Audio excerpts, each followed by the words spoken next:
ಕ್ಷೇತ್ರದಲ್ಲಿ ಅಂದರೆ ನಿಮ್ಮ ಸದಾನಂದ ಗೌಡರು ಪಾರ್ಟಿ ಬಿಡುವಂಥದ್ದು ಇವೆಲ್ಲ ಕೂಡ ಒಂದಷ್ಟು ಚರ್ಚೆ ಆಗ್ತಾ ಇರೋದು. ಏನಾದರೂ ಇಕ್ಕಟ್ಟಿನ ಪರಿಸ್ಥಿತಿ ಇದೆ ಅಥವಾ ಏನಾದರೂ ಗೊಂದಲ ಏನಾದರೂ ಇದೆಯಾ ಮೇಡಮ್?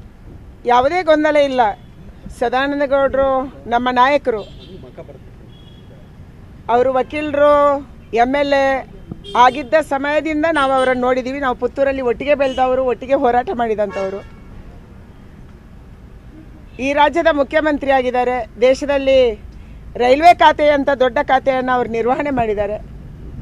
ಖಂಡಿತವಾಗಿ ಅವರು ನಮ್ಮ ಜೊತೆ ಇರ್ತಾರೆ ಅಂತ ಹೇಳಿ ಮೊನ್ನೆ KR ಪುರಂ ಮತ್ತು ಪುಲಕೇಶಿ ನಗರಕ್ಕೆ ಕಾರ್ಯಕರ್ತರ ಸಭೆಗೆ ಕೂಡ ಅವರು ಬಂದಿದ್ದರು. ಯಾವುದೇ ರೀತಿಯ ಗೊಂದಲ ಇಲ್ಲ, ನಮ್ಮ ಜೊತೆ ಇರ್ತಾರೆ. ಅವರು ಹಿರಿಯರು, ಇಲ್ಲಿ ಬಹಳಷ್ಟು ದೊಡ್ಡ ಪ್ರಮಾಣದ ಕಾರ್ಯಕರ್ತರನ್ನು ಅವರಿಗೆ ಗೊತ್ತಿದೆ. ಅವರೆಲ್ಲರನ್ನ ಪರಿಚಯ ಮಾಡುವಂಥ, ಅವರೆಲ್ಲರನ್ನ ಒಟ್ಟುಗೂಡಿಸುವಂಥ ಕೆಲಸವನ್ನು ಮಾಡ್ತೀನಿ ಅನ್ನುವಂಥದ್ದನ್ನು ನನಗೆ ಅವರು ಹೇಳಿದ್ದಾರೆ.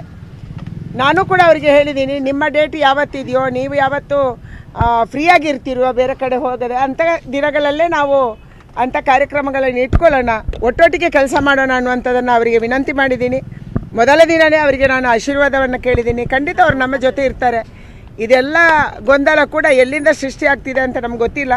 ಆದರೆ ಅವರು ಭಾರತೀಯ ಜನತಾ ಪಾರ್ಟಿಗೆ ನಮ್ಮೆಲ್ಲರ ಸಲುವಾಗಿ, ಕೇವಲ ನನಗೆ ಅಲ್ಲ, ಈ ಭಾಗದಲ್ಲಿ ಎಲ್ಲರ ಸಲುವಾಗಿ ಅವರು ಕೆಲಸ ಮಾಡ್ತಾರೆ ಅನ್ನುವಂಥ ವಿಶ್ವಾಸ ಇದೆ.